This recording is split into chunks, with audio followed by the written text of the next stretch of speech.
What's going on, everybody? Welcome back to RizzoCast, episode number 18. If you're listening on Spotify, Apple Podcasts, wherever you find your podcast, or on YouTube, welcome in. Today we are joined by outfielder and first baseman in the San Francisco Giants organization, Chris Shaw. How you doing, Chris? How you doing, Steven? Thanks for having me on. Well, I appreciate you coming on. So crazy times, obviously, we live in. The whole COVID-19 pandemic. There's been some other stuff going on. How have you handled kind of like dealing with this pandemic and going about your life in kind of like an abbreviated way? Yeah, I think that, there were obvious adjustments to just about every part of my life. Early on when we got back from spring training, just kind of trying to figure out where you could and couldn't go to get your work in was a little difficult. I'm in the Northeast, so I don't have the luxury of being able to go outside at the end of March, early April. It's still 45 degrees and raining most of the time. So, it was a little difficult because they had like the 10 people max per facility and stuff like that. So it's just something that's so unique, and, it's no different across any profession, really. Everyone's got to make adjustments, but, I found a way to make do, and there were a lot of pro guys in the area that were all working out together. We actually had a pretty good crew that was just working out my old high school field, and so that was fun. Actually, a couple Giants. Pat Rotolo was over there, and it was good. So when camp shut down in March, you were in minor league camp. How did you guys kind of like get the news broken? Was it did you guys go to the field and they said something like, okay, we're being shut down? How did that go? It was kind of, we were following along with the news, and you kind of saw it coming a few days in advance. A couple of my buddies I think the Indians were the first team out there that sent guys home. So, talking with a few of my buddies on that team, they were like, hey, they all just told us to go home. They don't know when we're coming back. So in the back of our minds, we were like, this is getting shut down pretty soon. And sure enough, 2-3 days later, we got the big group chat saying you can leave your stuff here, and we'll hold on to it. And if you need it to get shipped out later, we'll do it, because they didn't want a ton of guys in the clubhouse. And then, it's like everyone's on standby past that point. So it was it was almost like scary in a sense, kind of like the apocalypse going on or something. It's like, okay, yeah, sure, we'll go home, I guess. Yeah, it did feel like that for a couple months. So you're not in the player pool, like you mentioned. You're on the East Coast. Your last action in pro baseball was in spring. So how are you kind of spending your time now in the Boston area? I'm still doing baseball activity every single day. The conversations that I've had with Cap, as well as Farhan, were basically like, we still need you to stay ready. Still need you to be able to make an impact if we decide that we need you. So trying to figure out the best way to do that is it's a little tricky, just because everyone's of that caliber that you'd want to get at bats against, for the most part, is in a 60 player pool. So it's a little difficult, but making do and getting as much action as possible. So it's I don't know. It's just weird. There's no other way to describe it. It's a strange scenario. So when that 60 player pool came out, I was pretty shocked not to see your name. Did the Giants organization give you a reason why you weren't on the pool? Yeah. Essentially it came down to a numbers game. And it's, I would be naive to think that I could speak to it, publicly right now, that I genuinely have like a full understanding of it, because I don't, and it's not my place to question it. So for me, the way I look at it is as simple as, like, I'm still employed by the San Francisco Giants. I'm a member of the 40-man roster. My job is to help the Giants win. So only way I can do that is stay ready and, essentially just, be ready for when they want me to come. So it doesn't, I'm not really looking for answers anymore at this point. It's kind of just become a thing where it is what it is, and you got to make do. What do you think about these protocols? I mean, you look around Major League Baseball, when it initially came out, where no spitting, no high-fiving, you're seeing guys start to do that a little bit more. But I mean, we saw this situation in Cleveland. Two guys that were big difference makers in that pitching staff got demoted. So what do you think about these protocols? Would it be like, obviously it's different, but would it be something that you'd have to get used to it? But what are your thoughts about some of the protocols that Major League Baseball has implemented? I mean, the way I've looked at it the entire time is, if we're getting paid and we're getting paid pretty well, I don't think it's terribly difficult to stay inside for a little bit and go out there and play. I mean, I'm sitting at home right now, not playing baseball, and you see that type of thing happen, and it infuriates you to a certain extent. So, it is what it is. I don't understand. It's like this is what the entire world is doing, and it is what the situation happens to be. We're in a global pandemic, and there are certain things that you have to do to adhere to the protocol, and if you can't do it, then why are you participating? So I think that they're doing what they need to do as far as keeping guys accountable and making sure that players are safe. Just because, I mean, the contact tracing too, that if guys are going out, like these teams are traveling city to city across the entire country, it would be pretty easy for baseball to spread this. So it's essential, and I think they're doing a pretty good job with it from what I can tell. It's aside from the things that you really can't control. It's sometimes you're gonna get it. You're gonna be asymptomatic and whatnot. But again, I'm not an expert in this stuff, so. For sure. So let's get into a little bit about your career path. So your Lexington High School coach, Tom O'Grady, called you the best hitter he's coached in his tenure at the school. But you also pitched in high school, and were you ever close to pitching beyond high school?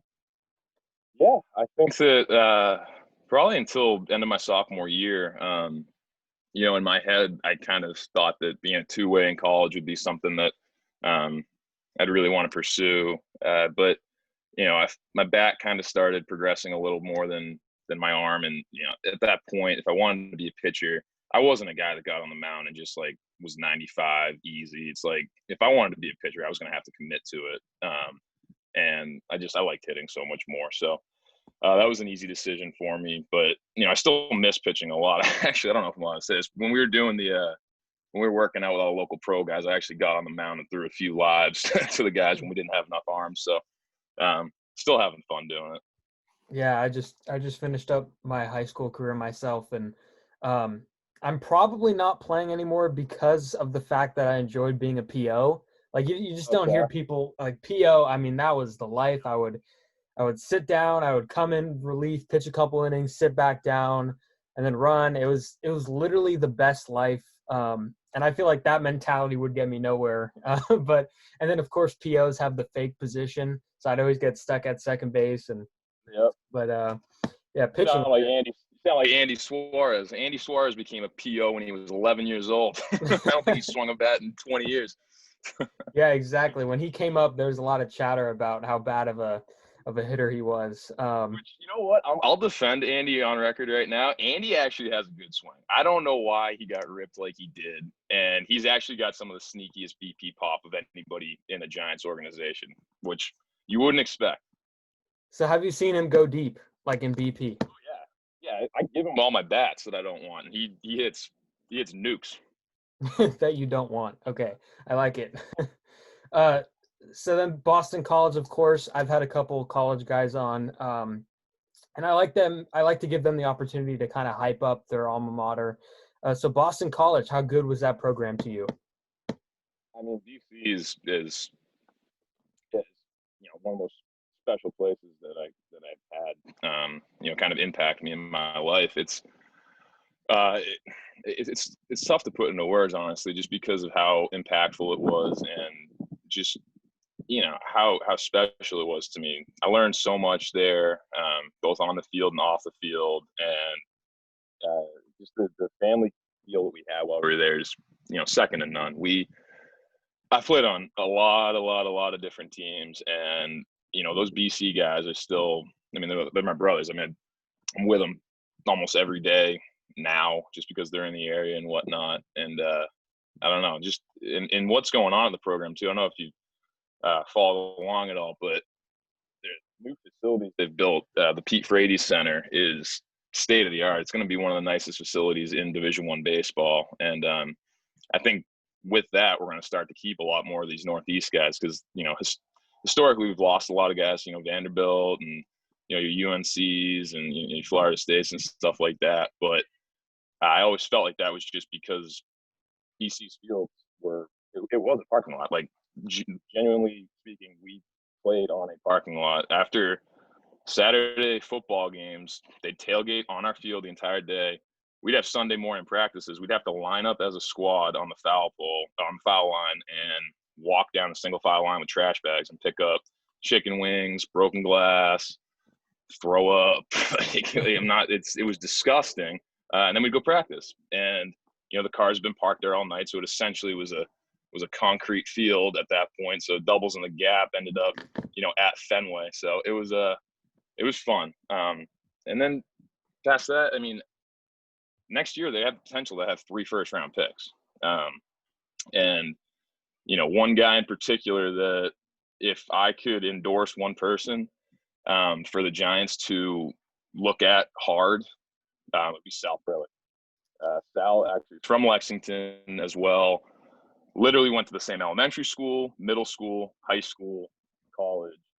And he was just ranked the 10th best college player in the class. Team USA guy, 6'2" runner. He's a freak. He was a Gatorade Football Player of the Year. He had offers from Notre Dame for football, and he's generously listed at 5'10". He's stuff. So keep an eye on him. I will keep an eye on him. I'll put that out there. So you go from picking up vomit to getting your name announced at a podium of a Major League Baseball draft in 2015. You were the first-round pick, 31st overall. So what was that day like? And, getting your name called, some people, actually most people that get drafted don't even get that opportunity. So what was that like for you? Dream come true. I had a lot of my family and friends there that night, and we had an idea that the Giants were interested. The only thing that kind of left some uncertainty going into that draft for me was that I'd broken my hamate bone, 2 months prior, and really I only played, I think, 25 games my junior year. So, all the scouts were going off what they had seen up to April 10th or whatever. So we knew the Giants were really, hot after me. But we just weren't sure, because they had the 18th pick, 31st pick, and then the 61st pick or whatever. And we figured it was slotted somewhere in there. And then, sprinkled in between those picks, there were a lot of other teams that said, if you're here, we're gonna see what we can do. But once they got to pick, I want to say it was pick 28 or something. Did Kristen Stewart go to the Tigers at 20? I don't remember. It was Kristen Stewart's pick, I'm pretty sure, or somebody before that. And my agent called me and he's like, "They're gonna pick you," and he told me the dollar amount. And I was like, "Yes, yes, just do it." Yeah, I don't want to be stressed out anymore. Let's just get this done. And then got it announced on TV. I was sitting there. I knew I was getting picked. I didn't tell my buddies. I didn't tell my family or anything. And my grandfather was there with me too, who he passed away shortly after that. So that's something that I always kind of I'll look back and watch the videos of it for his reaction. So that was really special. Awesome. So how often do you get because I know you were picked with the compensation pick for Pablo Sandoval, and he went to Boston, and you're coming out of Boston. So you get that all the time? Oh my God. Especially when he came back, it was it was destiny. I think me and him got to move in together, become roommates. Yeah, but yeah, I get it. I get it all the time. With Suarez? Me and Andy, Duggar, and Slater have lived together for the past 4 years. So that there's room for Pablo, I'm sure, huh? There is room for Pablo. He can come join the Animal House. We need another guy. So obviously you're tearing it up with the bat in the minor leagues, and you get asked to play left field. And for some guys, that transition, to maybe from a fan base's perspective, they see it as seamless, and oh, it's easy to move from first base to left field. You know, left field's easy to play, but it's not that. I'm sure there is difficulty to it. So how did you, you know, what time did you have with that transition? For me, the biggest thing was changing my body. When I got to pro ball and you know, they told me they were drafting me as a first baseman, and you know, they kind of talked about what my trajectory would be. I was like, all right, I could probably, you know, get up to 245, 250, and just basically try and hit the ball to the moon, and you know, let that be my focus. But then, you know, once they were like, Chris, we'd like to get you in the outfield. You played in college, and we think you can handle it, and it's going to be the fastest way to get your bat up. I lost like 25 pounds that off season, and you know, I've kind of stayed in that, you know, 215 to 225 range ever since then. And yeah, it's made a big difference. I feel, anyways, and just energy level and just recovery as well. Your body feels better when you're lighter and you're more flexible, and you're eating better. So you know, if nothing else, the switch to the outfield was a very nice lifestyle change for me too. So I appreciate that to the old regime for helping me out there. So, you know, I've talked to a couple professional baseball players, and you know, they always say death, taxes, and living in the minor leagues. You mentioned you had roommates, but you know, some guys have the host families. I'm sure you might have had that at some point. But there's just no money in the minor leagues, and the pay is horrible. I've never heard one person say that they've enjoyed the minor league wage. It's just never been said. You know, Matt Paray, who's played in the Giants organization, is a big advocate for this. Yeah, I was actually on the phone that yesterday, weirdly enough. He's a Yes. BC guy as well. So how rough, maybe not bad, because, I mean, there is a goal in mind, but how rough is the path to the big leagues? The path itself, I mean, it's difficult. It's really difficult. But I think that's an expectation that every player kind of, you know, accepts and understands when you sign on to play a professional contract. I think what makes it more difficult is mindset and you know, not necessarily buying into trusting, you know, the work you're putting in and, you know, the time you're putting in. It's not like you get drafted and you're ready to go to the big leagues and you're ready to just live a luxurious lifestyle. At least that's not what I've never felt that way in my life, where you step into something and you feel as if you've earned it. It for me, you know, I love, you know, task-based things where I feel like I have to set, you know, small goals, and you know, I accomplish them, I check them off the list, you feel good about getting that thing done. And for me, every part of the minor leagues was another chance to just develop, both, you know, personally, on the field, relationship wise. I mean, you get drafted as a 21-year-old. I got to the big leagues as a 24-year-old, and in those 3 years, like, I grew up a lot, lived in a lot of really tough places. I mean, me, Steven, and CJ Hinojosa lived in a 2-bed extended stay in Richmond, Virginia, and like, we'd alternate who would sleep on the air mattress. It was, you know, a grind, and it's 150 degrees every day when you're there. So you never kind of lose, at least I tried to never lose sight of what exactly it was that I was trying to do. And for me, it was more than just accomplishing a dream. It was just accomplishing what I felt like I was on earth to do. And so in a sense, you almost become possessed, and it's like all the crappy things, you know, start to matter a little less. So if you really want it, it's not as bad as people make it out to be. So getting to the big leagues, 2018, you get the call. What were you doing? Where were you? We need that story here. Yeah. Wow. So I would have been, that November would have been my protection for the 40 man. So that entire season, it was kind of like an ongoing conversation between, you know, myself, Bobby, and my agent, regarding, you know, when and if I could impact the ball club, because that spring training had been my first big league camp, and you know, I'd performed very well, and you know, we kind of just,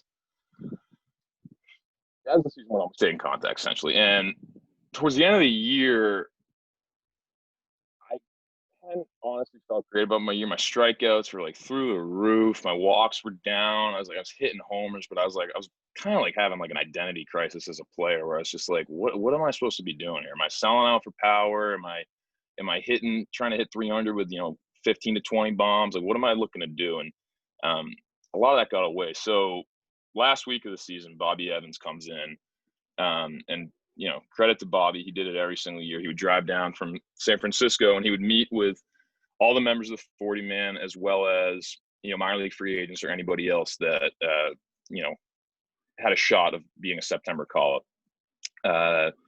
It's service time based for who goes first in these meetings, and I was obviously the very last meeting, and that year we had a lot of like minor league free agent guys. So I'm sitting there waiting. Game time 7:00. I end up getting into this meeting at like 6:40, and every single player that had gone before me had been told yes or no, essentially. And I get in, say, "Hi, Bobby, how are you?" Brundy sitting there. Brundy, what's up? And Bobby looks at me and just, "Chris, we don't know yet." Like, oh, like what? Like, I've been on the edge for the past 6 months, and you don't know? They're like, we want you to go to Las Vegas this weekend, and we're going to keep an eye on you. And if we feel like you're swinging the bat well, then you're going to put yourself in a position where you might get a chance. So I left the meeting, and I was just like, I called my agent. I was like, I don't think it's happening. Like, I don't know. And he's like, "Hey, don't worry about it. Just like go play, and things will work out no matter what." And I go out, like the 7th inning. I like see Kleiner talking to Tiny, and I walk over, like, because they were like John, kind of like, "What's up?" Like, "We just traded McCutchen to the Yankees." I'm like, "We did?" Like, August 29th. I was like, "Okay, that's interesting." Then I go back in the locker room after the game, nothing. And so I had to move out of my apartment that night. We were going on the road. So I pack up the whole place. I load my truck up, and I drive the field. We're going to Vegas the next morning at like, I think bus ride like 6:30, 7 a.m. And I get there, not bummed, but kind of just, it's like, whatever. Like, I know I'm going to get a chance. If it's not this year, it'll be next year. And Brundy comes up to me in the clubhouse, and he's like, "Hey, Shaw, just want to talk to you. Hopefully you're not, stressed from that meeting or anything. It's it's just kind of the way these things go." I was like, "No, I get it. I understand." He's like, "All right, good, because we all go through some personal things, but we collectively, we're going to Vegas." And I was like, "Yeah, no, I get it, Brundy. Like, don't worry. Like, once we get on the field, I'm not gonna be thinking about it. Like, I'm good." It's like, "Okay, well, I gotta know that though, because we are going to Vegas." Like, "Yeah, no, I get that. Like, we collectively as a team, we are going to Las Vegas. I understand that." He's like, "All right, Chris Shaw, like, we're going to Vegas." I'm like, "Oh my God." So I walked away, and I grabbed a coffee and like a donut, and I'm like, I remember talking to like some of the guys, like, "What, is Brundy all right? Like, what the hell why is he keep repeating himself to me right now?" And I go out to the bus, and Brundy follows me the whole way. And like, it's the same rhetoric in like phrased differently. I'm like, did I like say something in that meeting that made it seem like I just wanted nothing to do with baseball? And I'm thinking to myself, what is going on? Put my bag on the bus. And like, as I'm stepping to go onto the bus, Brundy just like grabs me. He's like, "Hey, like the last time I say, like, you understand that we are going to Las Vegas?" I was like, "Well, Brundy, yes, I understand." He's like, "Good. Because and he points at the whole bus, like, "we are going to Las Vegas. You are going to San Francisco." And I broke down crying, and I don't know, dude. You can't. It's hard to just recreate what that feeling is like. It's like, I still get goosebumps talking about it. It was really special, and I'll be forever appreciative to him for feeling that he can make it that special for me too. So that was really, really remarkable. For sure, that's a great story. And then playing in Boston in September 2019, I know the big story there was Yastrzemski and the home run he hit, and then Bochy's milestones, and all of this is happening. And meanwhile, there's another kind of like sub headline, and it's you're going back home, and it's kind of a nice thing for you. So how is that whole series for you to go back home and play in front of the family? That was awesome. So many people that I'd come across in my life were there, and a lot of people that I hadn't heard from in years, and not necessarily people I would think would be showing up for me. And it was really cool. Just kind of, it was because I know how special it was for me. I mean, I know what I felt and everything, and it was incredible. It was a dream come true.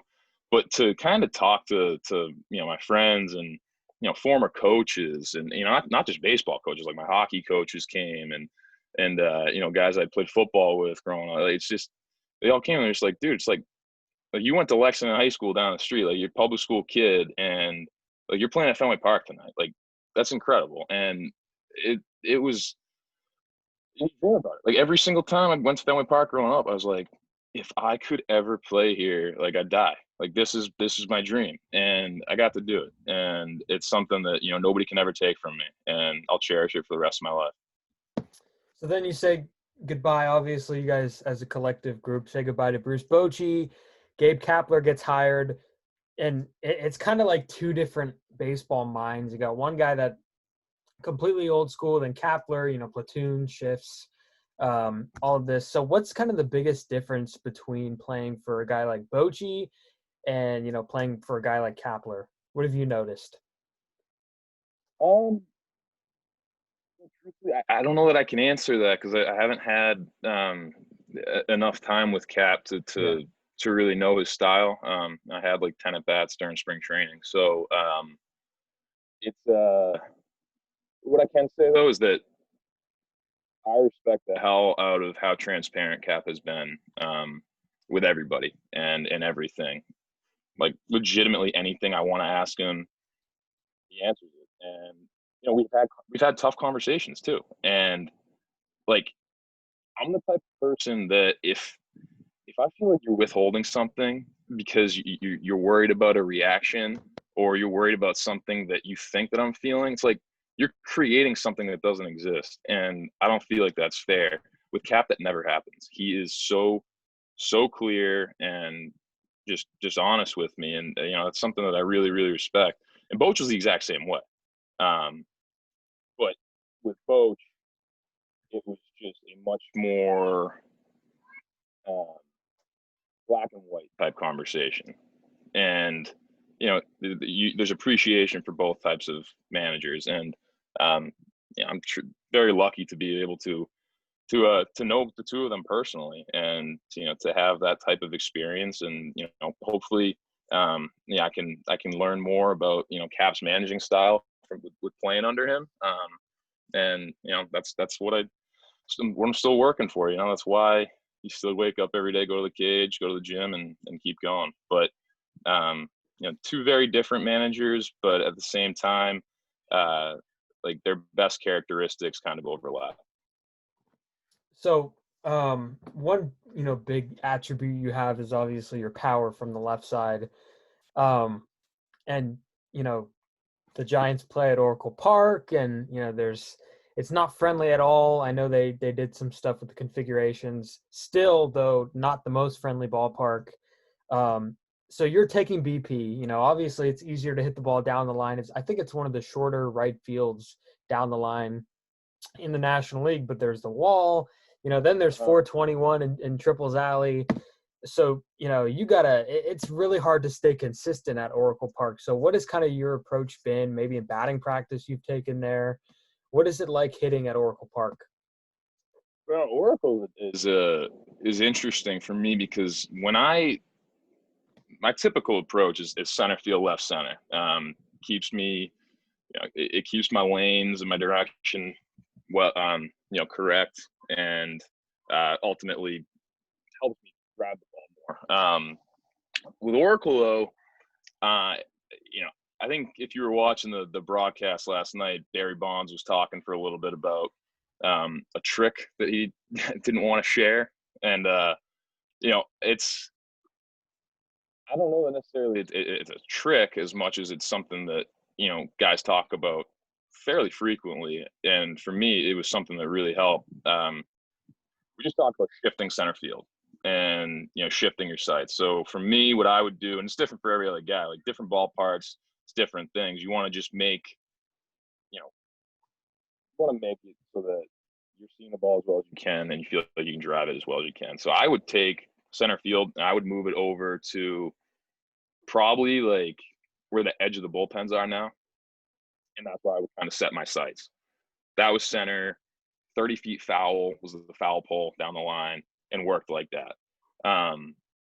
So haven't had a ton of at bats at AT&T or Oracle, but in batting practice and stuff like that, that's when once I made that adjustment, that's when like the splash balls during BP were just becoming like automatic. And when I first got up, it was like I felt like I couldn't hit a ball out to right field. I was like, "What the heck is going on?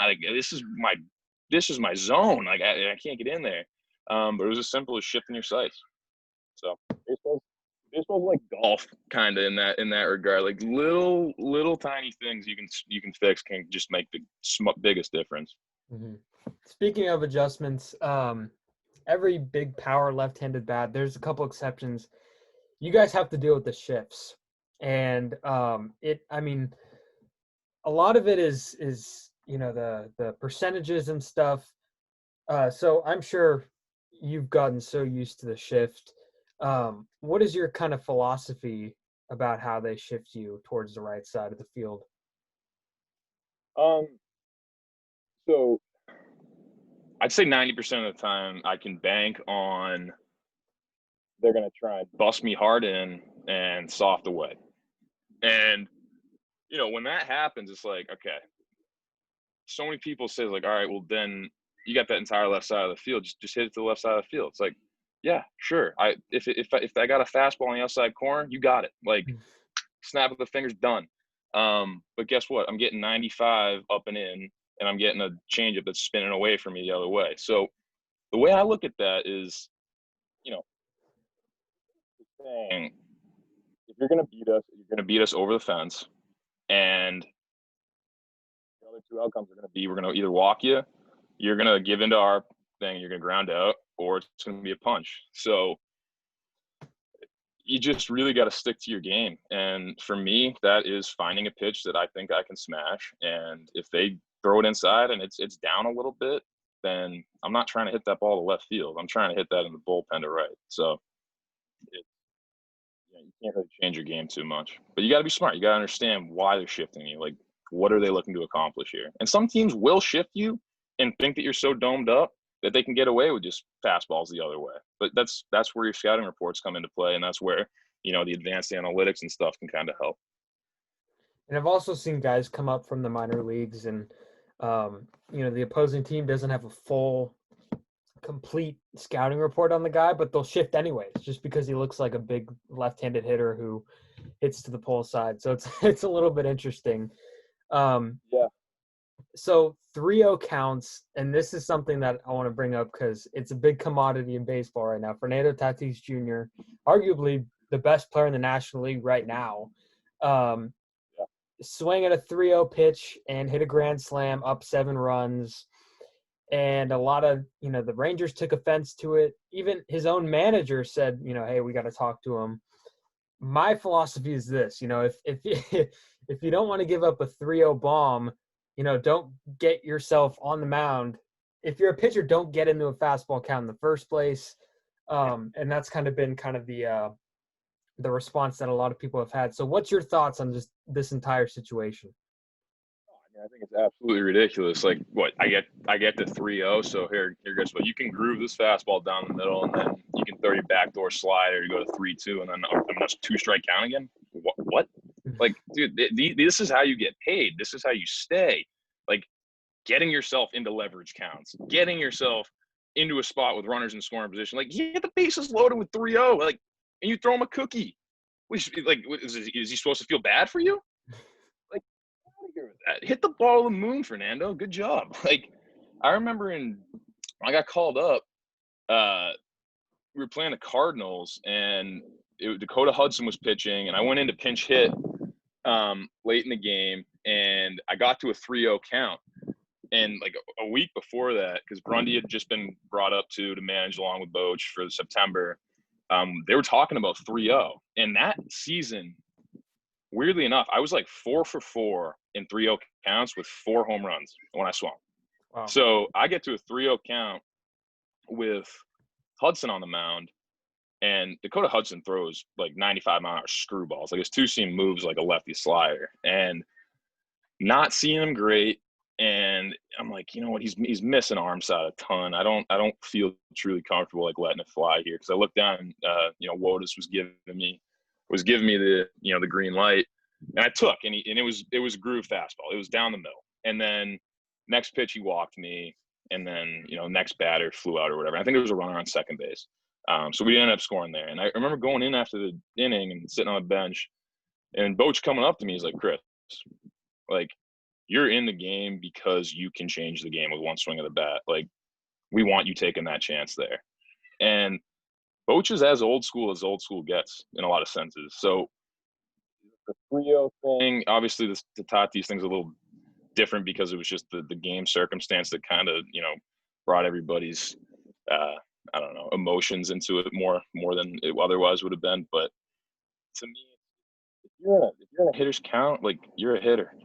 You're not out there worried about the pitcher's feelings or worried about anything else, because he's going to step on your throat the second he gets the chance. Exactly. I said the other day, there's no free card. There's no free spot on the bingo card. And you would think that, up 7 runs, that's an even more comfortable, time to swing 3-0, because if you're down 3 runs going into the 8th, looking for base runners, and then you ground into a double play, I mean, you're going to get pulled out of the game. So I feel like 7-0 would be a more appropriate time to do it. No, circumstance dictates everything. It's the same. It's like if he had swung there 3-0 and he had rolled out over, it honestly wouldn't have mattered because they're up 7. But like, exactly. It's a situation where you get in like a 2-0 count even, and it might be 2 outs, and you get a 2-seam blowing away, and you swing at it and you ground out. It's like, what are you doing? Like, you're in these counts. If it's perfect, go. Like, go. So I don't know. I just feel like when we get talking about these unwritten rules, it's like we forget we're playing baseball. It's, what do you mean? Like, just the rest of the game doesn't like exist. You're just gonna forget that he got to 3-0, and now he's got to just give this guy the courtesy to get back on the count. Like, no. Exactly. Might as well put a mercy rule in the game. So a couple more things for you here. I actually asked around to see if anybody. I put on the socials to see if anybody wanted to ask you a question. JJ wants to know if there's any tips you have for young players. Ooh, talking like little league age, or? I think he's in high school. Yeah, in high school, I think the biggest thing, and it's something that I've always struggled with, is kind of just not getting ahead of yourself. Just be where your feet are and just enjoy every second of it. It's like we were talking about earlier with the minor leagues, and maintaining a mindset of just buying in and understanding that, the work is what gets you there. It's, you can have wishful thinking, and you can have goals, and you can visualize and everything, but it's like, you got to remain in reality as well. And you have to just kind of focus on getting better every single day. So for me now, my biggest focus is making sure I'm enjoying what I'm doing, and making sure the work that I'm doing is focused and efficient. Because if I'm just in there wasting time, dilly-dallying, it's ineffective. So just enjoy yourself, and just be patient. And then Roman wants to know, how do you stay in a big league mindset when you're constantly kind of being shifted from AAA to the big leagues? I would argue that the mindset thing, it wouldn't matter if I was a bank teller, if I was a construction worker or a big leaguer. It's like it's a success mindset, and it's a drive. I want to do well at anything I do. So when I'm in the minor leagues, I want to kill it. If I'm in the big leagues, I want to kill it. the mindset doesn't change a whole lot. I don't think it's, if anything, what you have to kind of manage is like emotional, letdown or whatever for, disappointments and stuff like that, which is, different. And that's something that, you acquire that skill over time.